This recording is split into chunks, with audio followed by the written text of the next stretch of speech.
Hello दोस्तों, आज आपका टॉपिक है atoms and molecules, class 9th science, chapter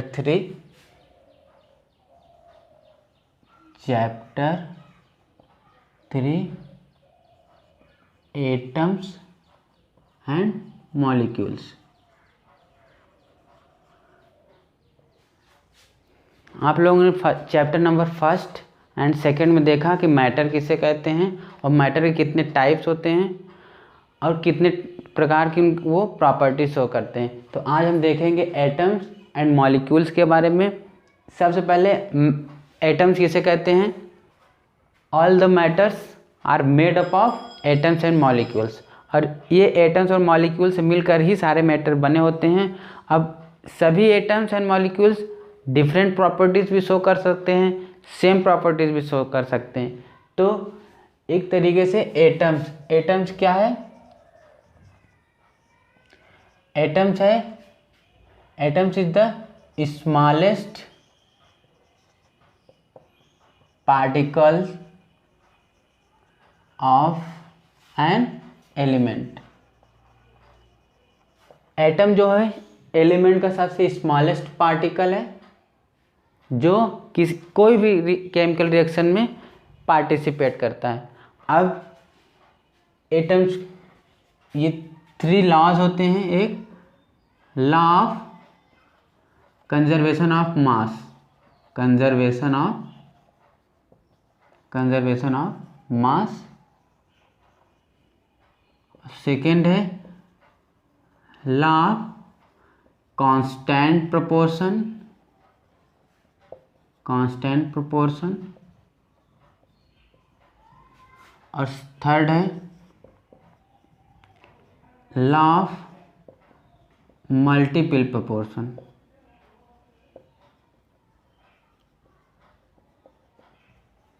इस चैप्टर में आप 3 लॉज पढ़ेंगे। सबसे पहला नंबर है conservation of mass. Conservation of मास का लॉ ये है, matter is neither be created nor be destroyed. मतलब अगर आप देखें एक केमिकल रिएक्शन में ये रिएक्टेंट है, ये रिएक्शन किया और ये प्रोडक्ट बना। तो law of conservation of mass कहता है कि mass of reactant is equal to the mass of product after reaction. For example,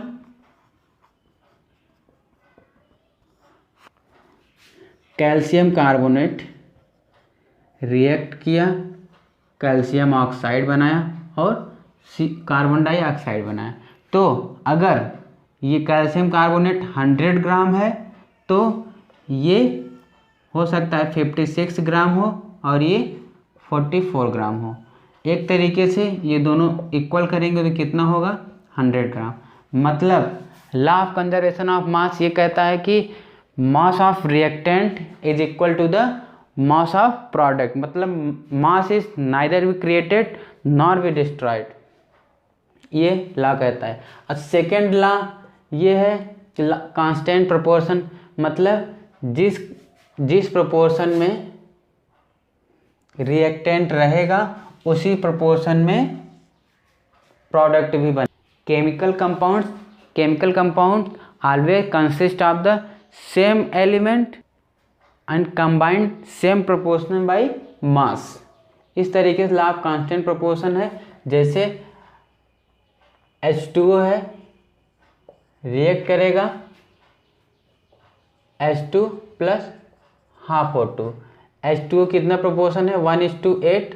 मतलब इसी तरीके से इधर का भी 1:8 में ही इसका प्रोपोर्शन डिवाइड होगा।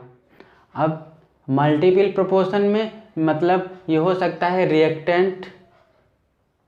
रिएक्टेंट का कुछ और प्रोपोर्शन हो और प्रोडक्ट का कुछ, वो प्रोडक्ट जो है जैसे ये एक है और ये प्रोपोर्शन में क्या हो जाएगा? हो सकता है एक से ज़्यादा प्रोडक्ट बने तो ये क्या हो जाएगा? मल्टीपल प्रोपोर्शन में वो डिवाइड हो जाएगा। नेक्स्ट टॉपिक आप लोगों का है डाल्टन्स एटॉमिक थ्योरी। इसमें ये बताया गया है डेल्टन्स एटॉमिक थ्योरी। डेल्टन्स ने ये बताया था कि atoms are made up of particles, और वो पार्टिकल्स का नाम क्या था? एटम्स। फर्स्ट उसने ये बताया था। सेकंड बताया था कि atoms can not be divided into further parts, ये बताया था सेकंड। थर्ड उसने बताया था atoms neither be created nor be destroyed, मतलब एटम ना तो बनाया जा सकता है ना उसको डिस्ट्रॉय किया जा सकता है। थर्ड ये बताया था। फोर्थ ये बताया था कि एटम हो सकता है कई काइंड्स के हो सकते हैं, उनकी डिफरेंट प्रॉपर्टीज हो। Fourth, atoms of different element differ in size, mass and chemical properties, ये फोर्थ बताया था। फिफ्थ ये बताया था एटम्स आपस में मिलकर क्या बनाते हैं? कंपाउंड बनाते हैं, कंपाउंड मिलकर बनाते हैं। इस तरीके से डेल्टन्स ने बताया था। मेजर ड्रॉबैक उसने क्या बोला था? ड्रॉबैक्स क्या थे उसके? ड्रॉबैक्स ये थे कि उसने बोला कि atoms can not be divided into further parts, तो ये बाद में ये ड्रॉबैक था कि एटम्स सबसे स्मॉल पार्टिकल्स में वो डिवाइड हो सकता है, मतलब डिविजिबल होता है स्मॉलर पार्ट में। और सेकेंड उसने बोला था कि एटम्स सेम मास या सेम साइज के हो सकते हैं, सेकेंड हो गया। और थर्ड कि एटम सेम मास या सेम साइज के आइडेंटिकल नहीं हो सकते, मतलब identical atoms may be equal और may be different in their size and mass. अब एटम आपको पता है very small in size, very small in size. Atom का सिंबल अब कैसे पता करेंगे? सिंबल किसे कहते हैं? सिंबल ऑफ एटम कि every element, every first letter of an element is known as symbol. जैसे ऑक्सीजन है, ऑक्सीजन का सिंबल क्या हो जाएगा? ओ। ओ इसका फर्स्ट लेटर है। जैसे हाइड्रोजन का एच हो जाएगा। इस तरीके से जो एच है या फिर ओ है, ये क्या हो जाएगा? इसका सिंबल हो जाएगा। अब एटॉमिक मास ऑफ एलिमेंट किसे कहते हैं? तो atomic mass of element, atomic mass of elements कहने का मतलब है ये इसको कार्बन 12 के बेस से एटॉमिक मास एलिमेंट्स का फाइंड किया जाता है। कार्बन 12 किस लिए? कार्बन का मास कितना होता है? एटॉमिक मास कितना होता है? 12 मतलब 6 प्रोटॉन होते हैं और 6 न्यूट्रॉन होते हैं। उनके न्यूक्लियस के साइज को ही एटॉमिक मास कहते हैं। तो ये 6 + 6 12 होते हैं, इसलिए C12 के बेस मानकर ये एटॉमिक मास फाइंड किया जाता है। मतलब atomic mass of elements equals to 1/12 का मास ऑफ 1 कार्बन 12 एटम।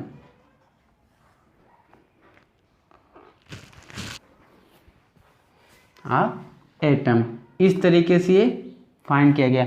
मतलब 1 AMU मतलब एटॉमिक मास यूनिट, या फिर इसको यूनिट भी कह सकते हैं। इसका जो फॉर्मूला हो जाएगा वो ये हो जाएगा। अब आता है कि एटम्स किस किस फॉर्म में एग्जिस्ट करते हैं। मतलब एटम सिर्फ 2 फॉर्म में एग्जिस्ट करता है, फर्स्ट मॉलिक्यूल्स के फॉर्म में और सेकंड आयंस के फॉर्म में। हम लोग सबसे पहले क्या पढ़ेंगे? मॉलिक्यूल्स के फॉर्म में किस तरीके से एटम एग्जिस्ट करता है। तो मॉलिक्यूल किसे कहते हैं? मॉलिक्यूल एक इलेक्ट्रिकली न्यूट्रल ग्रुप होता है जिसमें 2 या 2 से अधिक एटम्स से मिलकर केमिकली अटैच होते हैं आपस में। तो 2 या 2 से अधिक एटम्स केमिकली बॉन्डेड हों एक दूसरे से, उनके ग्रुप को ही क्या कहते हैं? मॉलिक्यूल कहते हैं। और वो मॉलिक्यूल क्या होता है? इलेक्ट्रिकली न्यूट्रल होता है। For example O2 H2। ये मतलब ऑक्सीजन एक दूसरे से इस तरीके से अटैच रहते हैं, केमिकली बॉन्ड, ये बॉन्ड है, जैसे हाइड्रोजन हाइड्रोजन। इस तरीके के जो एटम्स होते हैं, एलिमेंट होते हैं, वो उसे मॉलिक्यूल कहते हैं, जिसमें दो एटम किसी एक बॉन्ड से, केमिकली बॉन्ड से अटैच रहते हैं, उसे मॉलिक्यूल कहते हैं। एक टर्म है एटॉमिसिटी। एटॉमिसिटी किसे कहते हैं कि किसी एक मॉलिक्यूल में कितने एटम्स पार्टिसिपेट किए हैं, उस नंबर को क्या कहते हैं, एटॉमिसिटी। जैसे ये ऑक्सीजन है, ऑक्सीजन की एटॉमिसिटी कितनी है, 2, मतलब इसमें कितने एटम्स मिलकर बने हैं, 2।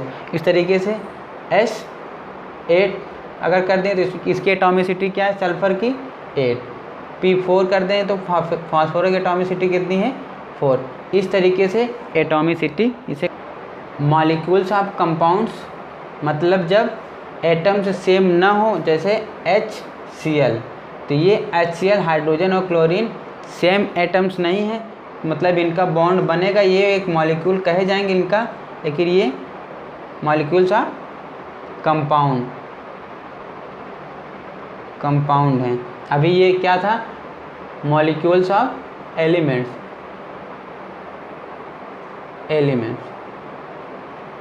इस तरीके HCl या फिर H2O, मतलब जब ऑक्सीजन से 2 हाइड्रोजन अटैच हो, ये क्या रहेगा, मॉलिक्यूल्स ऑफ कंपाउंड। जितने भी मॉलिक्यूलर फार्मूला आप पढ़ेंगे, उसमें सभी में मॉलिक्यूल्स ऑफ कंपाउंड का प्रयोग। मॉलिक्यूलर मास किसे कहते हैं, मॉलिक्यूलर मास किसे कहते हैं, मॉलिक्यूलर मास एक रिलेटिव मास है किसके, कार्बन 12 एटम से। 1 कार्बन 12 एटम के रिलेटिव मास से पता चलता है। जैसे अगर कैलकुलेशन देखें, calculation, how to calculate a molecular mass, किस तरीके से हम मॉलिक्यूलर मास कैलकुलेट करेंगे। जैसे ऑक्सीजन का ले लेते हैं, O2, इसमें कितने ऑक्सीजन एटम्स हैं, 2, मतलब 2। इसका एटॉमिक नंबर कितना होता है, एटॉमिक नंबर 8 होता है। मतलब एक ऑक्सीजन में कितने प्रोटॉन न्यूट्रॉन्स रहेंगे, 8, मतलब कितना हो गया, 16। मतलब एक ऑक्सीजन में 16 यूनिट का मास रहेगा, और यहाँ पे कितने ऑक्सीजन है, 2, मतलब 2 × 16, दैट इज़ क्या हो जाएगा, ये 32 यूनिट। मतलब मॉलिक्यूलर मास ऑफ ऑक्सीजन कितना हो जाएगा, 32। अब नेक्स्ट एग्जांपल देख लीजिए H2O का।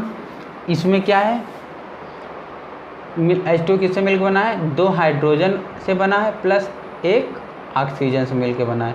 मतलब हाइड्रोजन का क्या रहेगा, 1, और ऑक्सीजन का कितना हो रहेगा, 16। तो कितना हो जाएगा इसका, 18 यूनिट।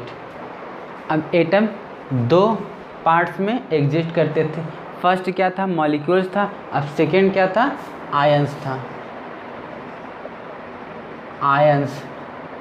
आयंस किसे कहते हैं, पॉजिटिवली और negatively charge particle is known as ions.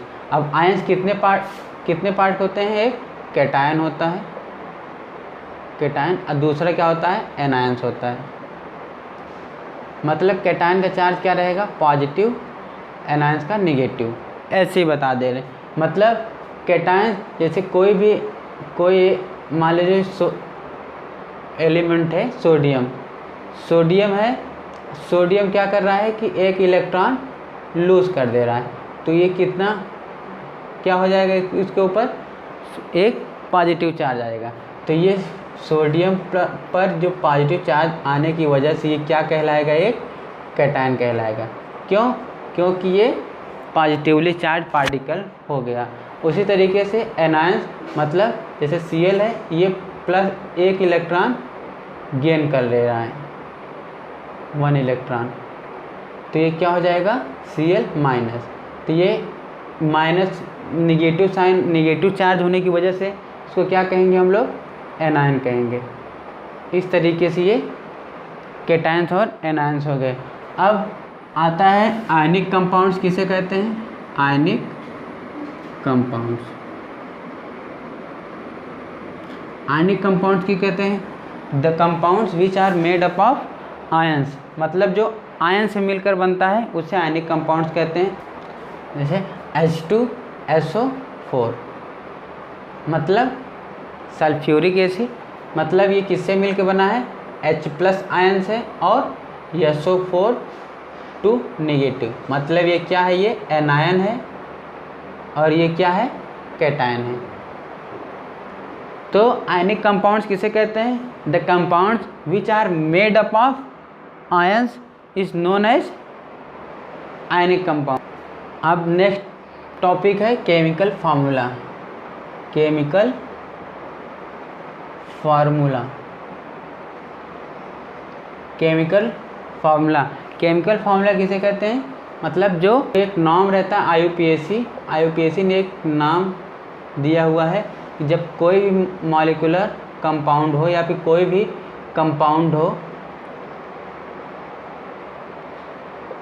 जो वो दो मिलकर बना है, एक सफिक्स और प्रीफिक्स। सफिक्स और प्रीफिक्स से मिलकर एक मॉलिक्यूलर कंपाउंड का नाम दिया गया है। मतलब जैसे कोई भी मान लो सोडियम क्लोराइड लिखा है तो ये जो लेफ्ट साइड में रहता है वो मोस्टली मेटल होता है, जो राइट साइड में रहता है वो नॉन मेटल होता है। इस तरीके से इसका नॉमेनक्लेचर होता है, मतलब जो लेफ्ट साइड में रहेगा वो मेटल रहता है, जो राइट साइड में रहेगा वो नॉन मेटल रहेगा। जैसे दो एलिमेंट में फॉर एग्जांपल दो एलिमेंट ले लेता हूँ, जैसे X और Y, तो इसको ऐसे लिख लेंगे। मान लो X की वैलेंसी कितना है? 2 है, और Y की वैलेंसी कितना है? 1 है। उसके बाद क्या करेंगे? इसका क्रॉस मल्टीप्लिकेशन कर दीजिए, तो ये क्या हो जाएगा? X1 Y2, मतलब 1 को अगर हटा देंगे तो XY2, ये क्या हो जाएगा? आपका केमिकल फार्मूला हो जाएगा। जैसे फॉर एग्जांपल H2O का हमको निकालना है, H2O हमको पता है H2O का निकालना है। अगर ये किससे मिलकर बना है? H और O से। हाइड्रोजन की वैलेंसी कितनी होती है? 1। ऑक्सीजन की वैलेंसी कितनी होती है? 8 होता है एटॉमिक नंबर। कॉन्फ़िगरेशन क्या हो जाएगा? 2 6, मतलब ये नॉन मेटल है। नॉन मेटल 8 - 6 दैट इज 2, तो ये क्या हो जाएगा? 2। तो ये क्रॉस मल्टीप्लिकेशन हो जाएगा, तो क्या हो जाएगा? H2O1, मतलब H2O। और वैलेंसी ऑफ आयंस की वैलेंसी निकालने के लिए क्या करना पड़ता है? आयंस की वैलेंसी वही होती है जो किसी एटम या एलिमेंट पर चार्ज होता है। मतलब जैसे कोई भी आयनिक कंपाउंड हो, अगर उसकी वैलेंसी निकालना है तो जैसे Ca2+, अगर कहीं इसकी वैलेंसी बताओ कि इसके ऊपर कितना चार्ज है? 2, इसकी वैलेंसी क्या हो जाएगी? 2। अब केमिकल फार्मूलास ऑफ आयन के कैसे किस तरीके से केमिकल फार्मूला फाइंड किया जाता है? जैसे हम एल्यूमिनियम ले लिए और SO4 ले लिए, ठीक। एल्यूमिनियम की वैलेंसी कितना होती है आयंस में? 3+। SO4 कितनी होती है? 2-। तो क्रॉस मल्टीप्लिकेशन क्या हो जाएगा? Al2 और ये SO4 3।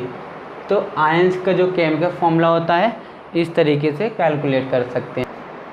इतने एटम्स होते हैं, मतलब 1 मोल ऑफ एटम्स में इतने एटम्स होते हैं। और इस नंबर को एक नाम दिया गया, ये कौन सा नंबर है? Avogadro number, Avogadro's number. इस नंबर को क्या कहा गया है? Avogadro's number. Gram atomic mass equals to 6.022 × 10⁻23 atoms. Gram atomic mass होता है, उसका भी कितना होता है 6.022 इंटू 10⁻23। अब मोल का फार्मूला क्या होता है, मोल का होता है गिवन मास अपान मोलर मास, गिवन मास अपान मोलर मास। मतलब फॉर एग्जांपल अगर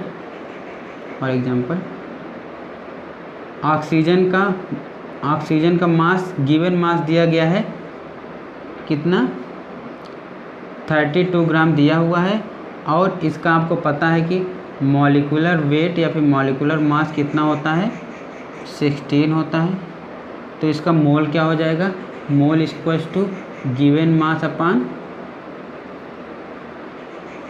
मोलर मास। तो गिवन मास कितना है 32 और वो मॉलिक्यूलर वेट कितना होता है 16, तो कितना हो जाएगा मोल 2 मोल। मतलब इसमें कितने मोल के हैं ऑक्सीजन 2 मोल। इस तरीके से आप मोल निकाल सकते हैं। अब 1 मोल का ऑक्सीजन कितना रहता है, 1 मोल का पूछा जाता है कितना रहता है 16 यूनिट, अगर 16 ग्राम होगा।